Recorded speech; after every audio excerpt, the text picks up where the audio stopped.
ողջույն, այս եկեղեցու հետ կապված հարցը ես անդադ խոսվում է ու շատերն են խոսում, տարբեր ձևաչափերով են խոսում, տարբեր հիմնավորումներ են փորձում բերել, բայց տպավորությունն եմ, որ ինչ-որ մարդկանց համար հասկանալի չի ինչա տեղի ունենում ու մտածում եմ գուցե մի տարբերակ էլ փորձենք բացատրելու, որտեղ սա իսկապես կարևոր է։ Տեսեք, մարդիկ կան,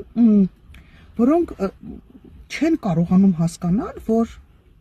այն գործողությունները, որոնք իրականացնում է Նիկոլ Փաշինյանը, դրանք հակասահմանադրական են, դրանք կոնվենցիաներին հակասող են, դրանք քրեական օրենսգրքով արգելված են եւ հետեւաբար քրեորեն պատժելի են։ Այսինքն սա մի բլոկն է, սա իրավական բլոկն է այդ process-ի։ Այսինքն դա ոչ միայն Նիկոլ Փաշինյանը, այլ այն մարդիկ, ում ներքաշում այս process-ի մեջ Նիկոլ Փաշինյանը, ստիպելով կամ համոզելով գալ մասնակից լինել ինչ-որ process-ների, գալ խանգարել եկեղեցիների արարողությունների, միջամտել կրոնական կազմակերպության ներքին աշխատանքներին, այս բոլոր process-ների մեջ ներգրաված մարդիկ հանցակից են դառնում Նիկոլ Փաշինյանին։ Լավ, ասենք դուք բոլորդ խորապես անտարբեր եք գործող օրենսդրությանը, անտարբեր եք եւ արհամարում եք սահմանադրությունը, չգիտեմ ինչ, կոնվենցիաների վրա տենց, քրեական օրենսգրքի սենց ու քանի կանիկոլը դուք ձեզ պաշտպանված եք զգում, բայց այդտեղ մի ուրիշ հարց էլ կա, հասկանում եք։ Տեսեք, հայ առաքելական եկեղեցու հետ կապված գուցե լավ չեք կարողանում բացատրել, բայց կա հետևյալ փաստը։ Ուրեմն 2026 տարի առաջ երկիր մոլորակ է գալիս Աստծո որդին, ասել է թե Քրիստոսը։ Քրիստոս ինչ-որ ժամանակ հետո որոշում է տարածել, քարոզել իր մտքերը, գաղափարները, հավատն է տարածում ու ամբողջ մոլորակից ընտրում է ընդամենը 12 հոգի, որոնք դառնում են իր աշակերտները, կամ այլ կերպ ասում են առաքյալները, այս առաքյալներին սովորացնում է ինչ-որ ժամանակ, հետո ասում է դե գնացեք ու տարածեք։ Այս առաքյալները ասել է թե Աստծո որդու աշակերտները, առաջի ձեռի կրողները։ Այս աշակերտներից 12-ից 2 հոգի գալիս են Հայաստան ու բերում են մտքերը, գաղափարները եւ այդ ժամանակվանից է որ որոշ կանոնակարգեր, որոշ առանձնահատկություններ հայ առաքելական եկեղեցու հենց առաջի օրվանից են դրել։ Ես կասեի ճնշող մեծամասնությունը երևի։ Շատ չնչին բաներ է, մենք այն քիչ եկեղեցիներից ենք, որոնք ինչ որ փոփոխություններ են գնաց։ Հիմա ես ուզում եմ որ մեր ժողովուրդը հասկանա, մենք Աստծո որդու աշակերտների կողմից հիմնադրված եկեղեցին ենք, դուք հասկանում եք մասշտաբը, դուք հասկանում եք քաղաքակրթական առումով այս ինչ է նշանակում։ Ու այդ կանոնակարգերը այսպես աշխատել են անհիշելի ժամանակներից, թվաբանությունը արդեն արեցինք, աշխատել են 2000 տարի, մի քիչ լավ, 1900 տարի եւ ընդամենը 1700 տարին այդ մասից, որոնք որպես պետական կրոն ենք մենք ընդունել եւ շատ լավ ենք ու ճիշտ ենք կարեւոր ընդունել ենք։ Օй Աստված ջան։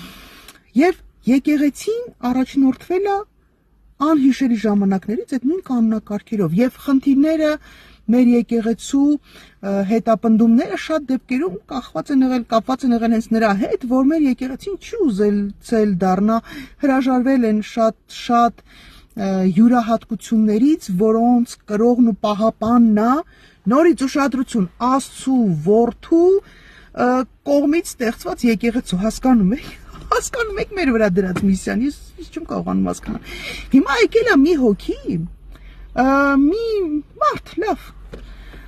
որը եկել ասում է, որ ես փոխելու եմ այդ օրենքները, որովհետև դրանք այդքան էլ ճիշտ չեն, ասում եմ, ես գտնում եմ, որ այդտեղ փոփոխության կարիք կա։ Դուք հասկանում եք ինչի կրողն ենք մենք ու ինչը փոխելու առաջարկ անում ով ու դրան էլ միացնում է ինչ-որ մի զորք մարդու է միացնում, որոնց համոզում է, որ տենց լուրջ էլ եկեք գնանք, ասում է, այս փաստաթղթերը, ես այս թուղթը գրել եմ, եկեք գնանք, ասում է, մի հատ նայենք, տեսնենք, այս ինչն ենք մենք փոխում, ես արդեն որոշել եմ, ու ինչ-որ մարդկանց բերում է, միացնում է այս process-ին, որ դուք լավ Աստծուց էլ չեք վախենում, լավ հասկացանք, օրենքներից չեք վախենում, հասկացանք, Աստծուց չեք վախենում։ մի ուրիշ խնդիր էլ կա այստեղ, հա, այս process-ներին բերում մասնակից է դարձնում, իբր լեգիտիմացնում է ներգրավելով հոգևորականների, որոնք այն մերոնը, որով որ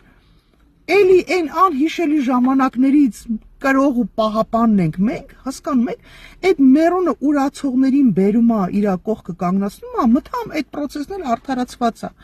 Ժորժ ջան, այս մարդկանց միրոնը ուրանալու պատճառ կարա լինի մենակ այն, որ դու ընդհանրապես արժեք, ոչ մի արժեք չես կրում,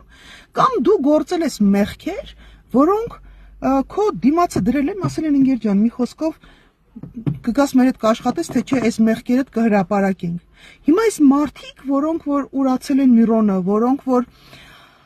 մեղքեր են գործել, որոնք որ չեն կարողացել զղջալ իրանց մեղքերի համար, որոնք այնքան խիզախություն, վերջապես ասեն, քանի հոգի այնտեղ տղամարդ են, մեկի մեջ տղամարդկություն չի եղել, գա կանգնի ասի, Ժորժ ջան, կներեք, մեղավոր եմ եղել, սխալ եմ արել, ներողություն եմ խնդրում, կաթողիկոսին չեմ սիրում, բայց ձեզանից ներողություն եմ խնդրում, ինձ շանտաժով բերեք, մտցրել են այստեղ, մեկը չեղավ այդքանի մեջ, բայց սաղը կամ Միրոն ուրացող է, կամ Ժորժ բան է,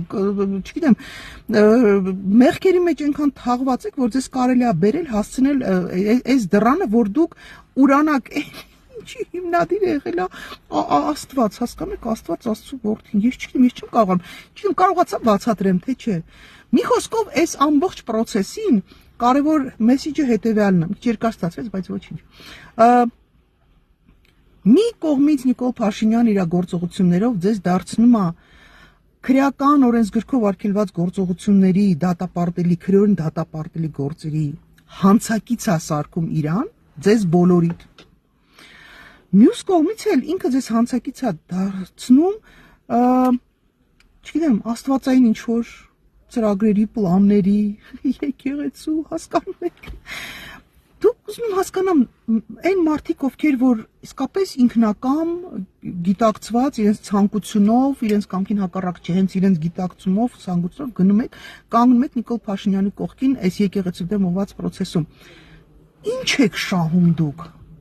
Ուզում եմ հասկանամ ձեր կյանքում ինչն է փոխվելու, եթե դուք խախտեցիք սահմանադրությունն ու օրենքները, եթե դուք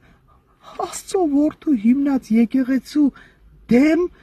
գործողություններ իրականացրեցիք։ Ու մի ասեք, որ դուք կաթողիկոսի դեմ եք գնալու։ Կաթողիկոսները ժամանակավոր են, հասկանում եք։ Ցավոք սրտի լավ կաթողիկոսներն են ժամանակավոր։ Բարեբախտաբար վատ կաթողիկոսներն են ժամանակավոր։ Դուք կազմաքանդում եք ամեն բան, հանուն ձեր շեֆի կապրիզների։ Լավ եղեք։